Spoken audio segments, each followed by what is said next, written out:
Poet is a very nice man wearing a very nice burgundy shirt.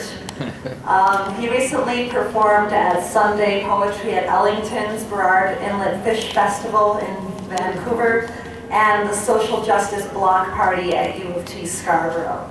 His work recently appeared in Big Art Book 2012, the inaugural issue of Chrysalis magazine, and as part of the Poesy 78 project.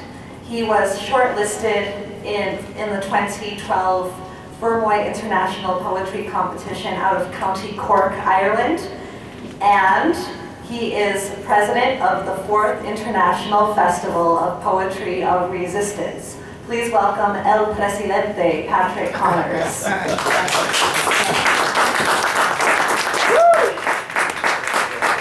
It's probably going to be redder than my shirt now. Thanks, Janine. I really appreciate that. But yeah, no, seriously, she does all the real work.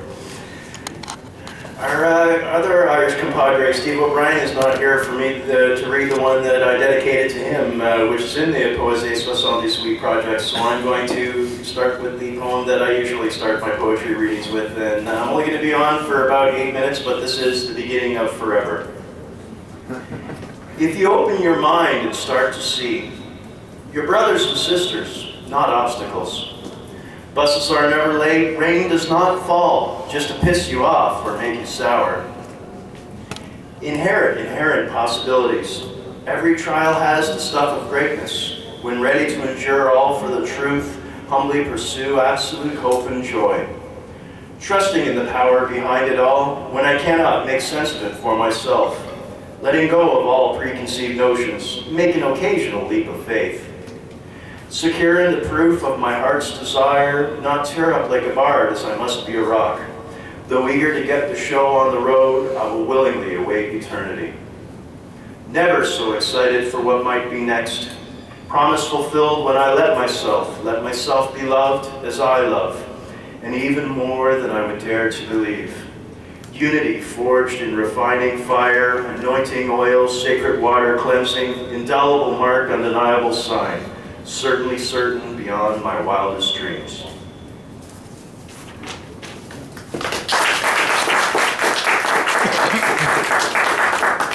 Thank you, everybody.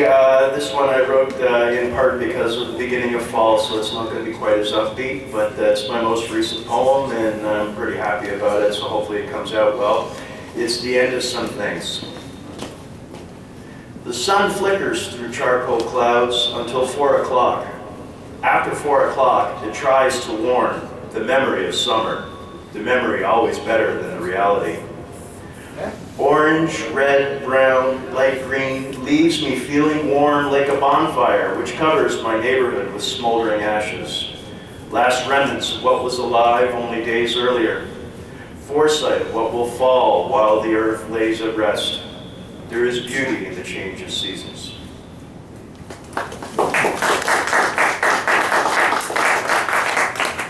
Very much. Brandon and some of the other Hyde Park poets helped me with this one. See, poets sometimes have to have day jobs. It's very hard to just sit around and write poetry all the time, so this is about me combining these anomalous worlds of being a poet and aspiring for truth and beauty and positive change in the world and having to go to a terrible job, which I hate, that I'm really good at and have to do evil things to do. It's called The Real Stuff.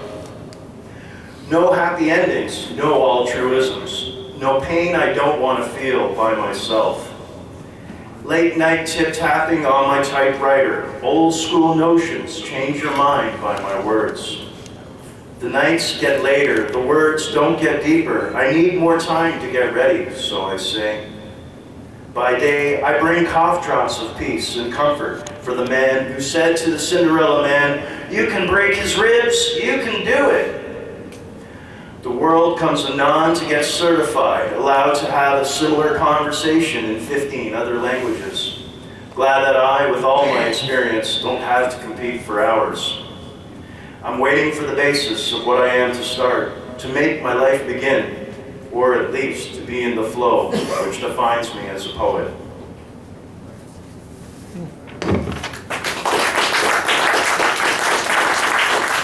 Thank you very much. I'm I'm going to leave off with order, with a shout out or two to Rudyard Kipling. If anybody has ever read the poem If by Rudyard Kipling, it's a poem that he read to his son about his vision of a world, and you'll see where I'm going with it, except that I use my brothers and sisters. The Lord hasn't gifted me with any children just yet. Soon enough, I'm still my only child and pretty much a child anyway, so. But in the meantime, this is order, with a shout out or two to Rudyard Kipling.